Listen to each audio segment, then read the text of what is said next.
اشهر حاجه الناس بتحب تاخدها من عندك هنا ايه؟ في هنا المشاوي اها وفي الشاورما اها كمان في فراخ المصريين، انت عارف ان المصريين بياكلوا غير اللبنانيين.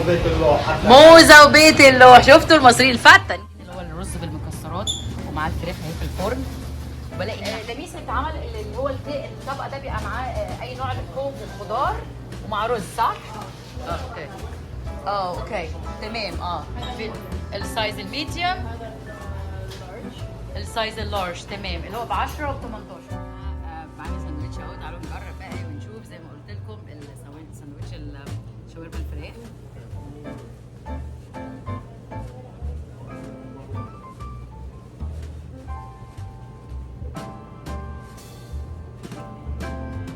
طبعا من غير مجامله احسن ساندوتش باكله. أصدقاء قناة إيمان في بلاد الأمريكان، حبايب قناتي، فانزاتي الأعزاء اللي بيدعموني وشجعيني أنا أكمل لقائنا بتاع كل يوم خميس اللي هو بنصور فيه من بره. النهارده زي هو انا مثبته اهو معاكم الميعاد اهو، النهارده خميس هاخدكم بقى في حاجه جوله للاكل العربي في نيويورك. لاحظوا احنا بنتكلم عن نيويورك سيتي، خلي بالكم مش كل الاماكن في نيويورك سيتي بتبقى كده، دي الاماكن اللي هي طبعا انت بتضحي وبتسكن في مكان غالي. كوينز استوريا دي تاني مدينه بعد مانهاتن.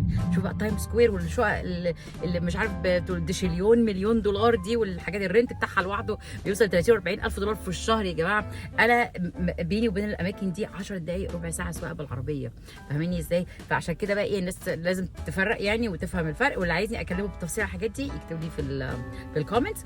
النهارده رايحين نشوف الاكل اللبناني، لان انا بسافر اي دوله في العالم فبدور بعمل جوجل عشان اكل اعرف استطعمه ويبقى ابقى في امان.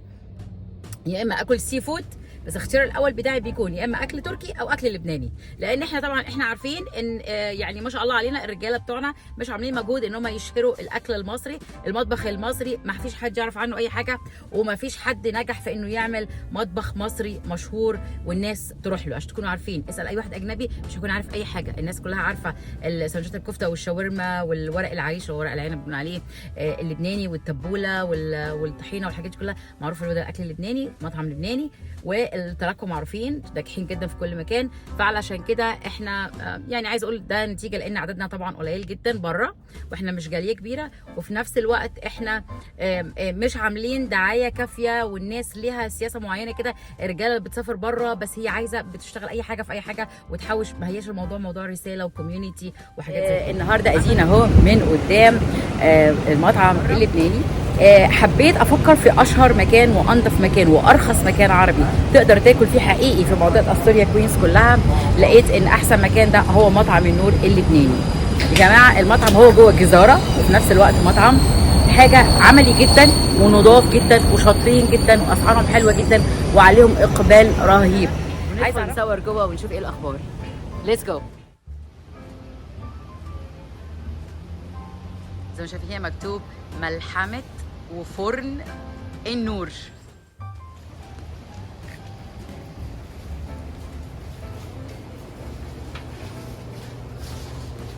طيب اول ما تدخل هنا طبعا اشهر حاجه الناس كلها بتحبها هي الشاورما. شايفين عمود الشاورما دي شاورمه اللحمه وشاورمه الفراخ، طبعا دي من اكتر الحاجات اللي انا بحبها، بس مش هي برضو المفضله عندي. نمره واحد عندي هي الكفته. شايفين الثلاجه فيها اللي هي الشيش طاووق والتشيكن كباب والكفته والسجق، بيعملوا كل السندوتشات دي. وفي كمان هنا الستيك. هاي هلو. الناس بتجيله هنا من كل الجنسيات. اوكي هنا عندك كل الحاجات دي بقى اللي بتتحط على السندوتشات، المخللات والسلطات كلها. جوه هنا في الجريل، وادي الجريل اهي بتعمل عليها الكفته. محمد سلام عليكم، ازيك؟ ايه اخبارك؟ كله تمام؟ اوكي.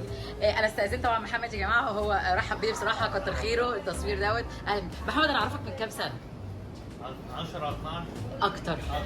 انتوا فاتحين هنا بقالكم قد ايه؟ كام سنه؟ احنا من 2006. 2006 يعني دلوقتي كام؟ 16 سنه. انا تقريبا اعرفك من حوالي 15 14 سنه. تخيل شوف ده عدت الايام بسرعه ازاي. من 2010 صح. محمد انا مش عايزه اقول لك ان انت اشهر وانضف مكان واحلى مكان. بيجي لي اي قرايبي او صحابي لازم اجيبهم هنا. طيب محمد، اشهر حاجه انا مش هعطلك وانت شغال هنتكلم، اشهر حاجه الناس بتحب تاخدها من عندك هنا ايه؟ في هنا المشاوي اها وفي الشاورما اها كمان في الفراخ الشوايه. تمام، خد اصورها دي كده. تمام تمام. طيب يا جماعه، غير بقى المشاوي، ادي هي الفراخ اهي، شوايه الفراخ. غير المشاوي عندنا ادي خضار اهي مشكله بالفراخ. بيعملوا وجبات بقى تانية جميله جدا، اطباق. ادي هنا بصوا شايفين اللي هو الرز بالمكسرات ومع الفراخ اهي في الفرن. وبلاقي هنا حاجات ساعات باميه. بلاقي هنا ادي الفراخ اهي نوع تاني في الفرن اللي هي الدبابيس. صح؟ مش كده برضو؟ طبعا زباينهم على طول باجي هنا الاقيهم على طول زحمه. ادي هنا دي الحاجات اللي كنت باخدها من عندهم من زمان على طول، السفيحه. وعندهم لحم بعجين اللي احنا بنقول عليه العيش باللحمه.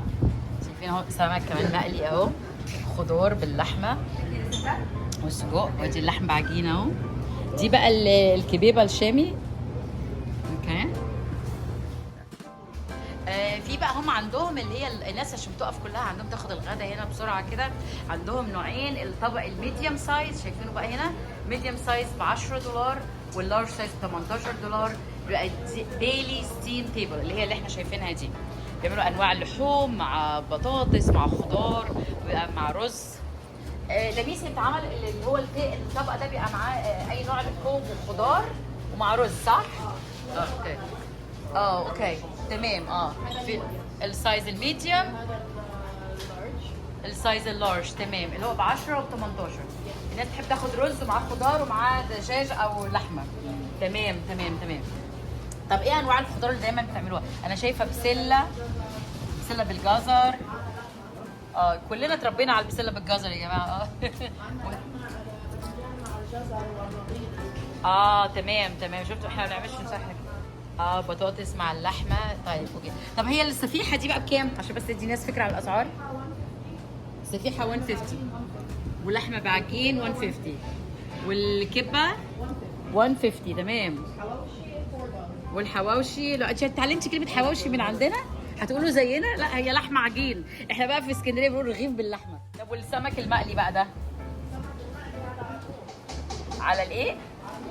قرموط. ياه، صدقني عمري ما اكلته من عندكم ده. اوكي بجربه بقى بره ده.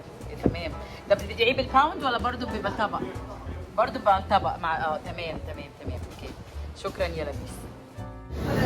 محمد انا عارفه ان انت مشغول، مش عايزه اعطلك بقى وانت شغال كده. قول بصراحه بقى، ما تكذبش عليا. اكتر زباين بتيجي عندك منين؟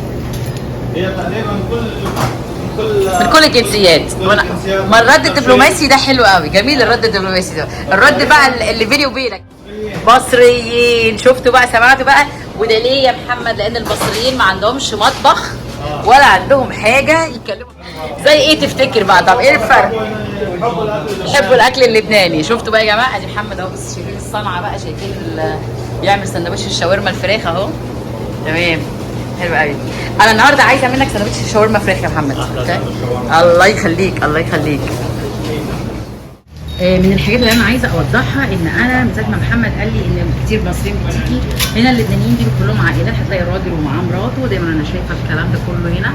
من ساعه ما دخلوا 3-4 مرات كلهم رجاله، حتى مش صغيرين في السن ومعاهم مراتاتهم والصغيرين. اما الرجاله بتيجي هنا بقى سنجلز، زي ما هتلاقي المصريين كتير بقى بيجوا اللي هم قاعدين لوحدهم، مش متجوزين او سايبين مراتاتهم في مصر، او دي اللي بتيجي بقى سنجل سواقين ياخد ساندويتش او طبق غدا وخلاص على كده. فده الفرق اللي كبير في الكوميونتي. المطعم هنا يا جماعه في مكان للقعده للاكل هنا. الناس ممكن كده على الماشي كده، البار بتاع الاكل كده. زائد في كمان بيعملوا هو الجراب هاب والاوبر ايتس، بيعملوا من عندهم ديليفري.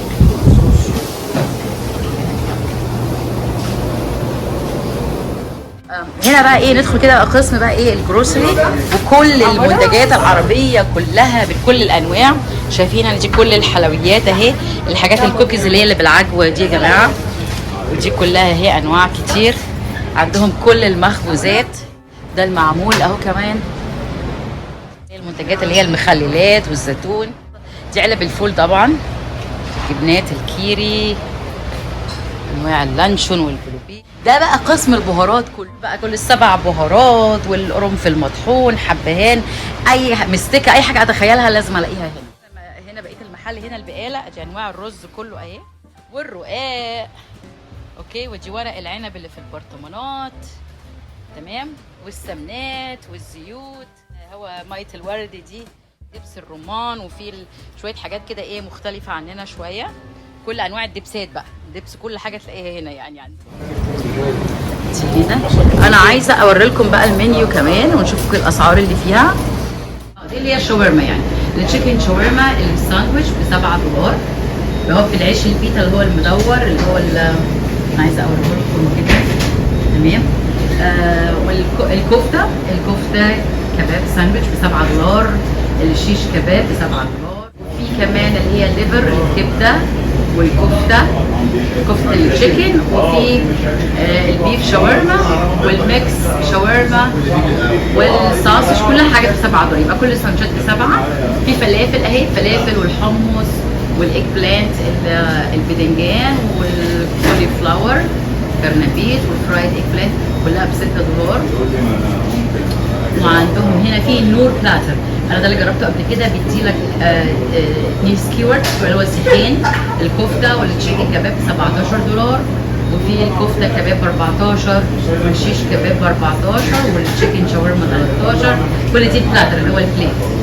يبقى البلاتر من 13 14 والميكس بيبقى 17 والساندوتشات ب 7. يبقى عندهم هنا كمان في اللام تشوبس، ده بلاتر اللام تشوبس ده كمان جميل جدا ب $20. وفي الصاصج وفي ريب اي ستيك، القطعه ب $20. اللام ليكس اللي هو الرجل بتاعت اللام الضاني يعني ب 8.99 يعني $9 الباوند. واللام تشوبس اللي هي زي الريش، يعني الريش بتاعت الغنم ب $11 الباوند.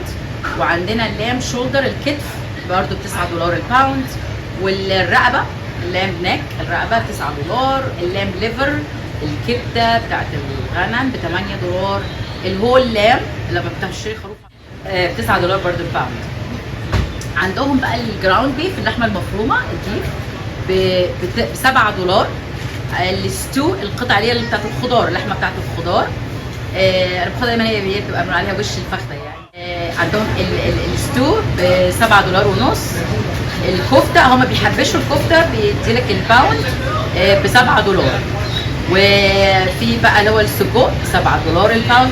طبعا عشان افكركم تاني الباوند عباره عن اقل من نص كيلو بشويه، يعني حوالي 450 جرام. في بقى الستيك اللي هو من غير عظم البونلس ستيك ب $13 الباوند. اللحمه اللي فيها العظم ب $5.50 الباوند.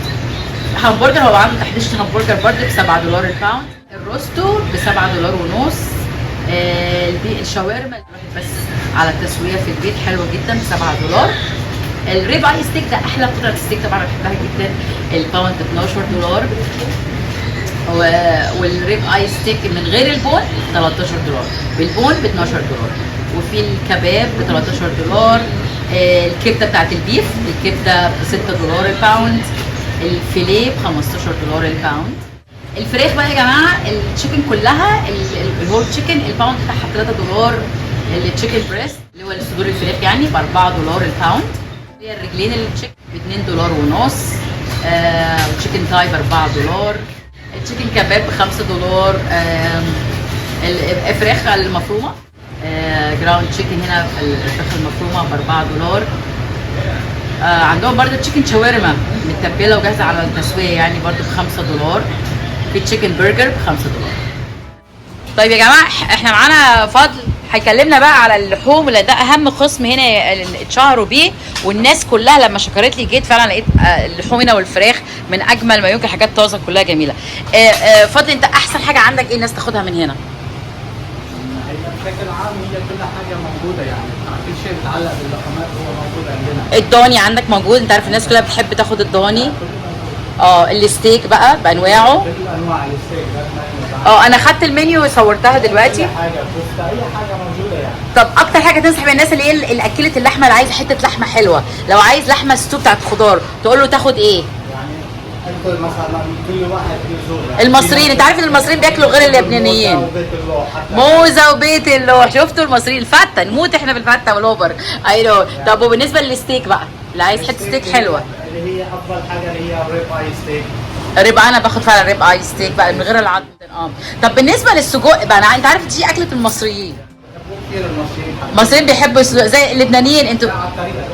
بس انتوا بتطبخوه مختلف بقى. ايه الفرق بقى بين الصدوق بتاعنا المصريين؟ هي البهار اللي بتختلف، بس احنا البهارات. تقريبا زي الموشينج يعني. التشويحه وتعمل في السندوتشات وكده نفس الطريقه كده. اه انا شفتكم انتوا بتعملوا اكلات مشهوره بتاعتكم اللي هي الكفته اللي مع البطاطس في الفرن. يعني احنا ما نحطش الكفته جوه الصلصه مع البطاطس. احنا بيعملوها صينيه. وبتعملوا انتوا ورق العريش اللي احنا بنقول عليه ورق العنب. مشهور عندكم. انا من زمان باخده من عندكم على طول ورق العنب. دي ورق العنب بتكون كل اربع وجمعه موجوده. اربع وجمعه موجود عندهم ورق العنب يا جماعه. طب ايه تاني مشهور بيه المطبخ اللبناني اللي هو اشهر حاجه واجمل حاجه اللي بيبقى عايز ياكل اكل لبناني بياكلها؟ يعني هي معروف اللي هو عندنا الكبه كبه. الكبه بتاعتكم جميله. والسلطات بقى عندكم التبوله. انا متشكره جدا يا فضل، بصراحه انتوا من اجمل الناس اللي عامله اكل والناس بتحباكم جدا. ليك شكرا ليك. طب يا جماعه انا اخدت بقى اهو الساندوتش بتاعي واخدت عصير مانجا، ده اكتر حاجه انا بحبها. دي ساندوتش شاورما الفراخ. طبعا افضل حاجه دايما الفراخ بتحب التوميه، واللحمه يبقى احسن حاجه عليها الحمص او الطحينه. فده الفراخ حط لي عليه بقى الخيار والتوميه والطماطم والبصل وكل الكلام ده. معانا ساندوتش اهو، تعالوا نجرب بقى ونشوف زي ما قلت لكم ساندوتش الشاورما الفراخ.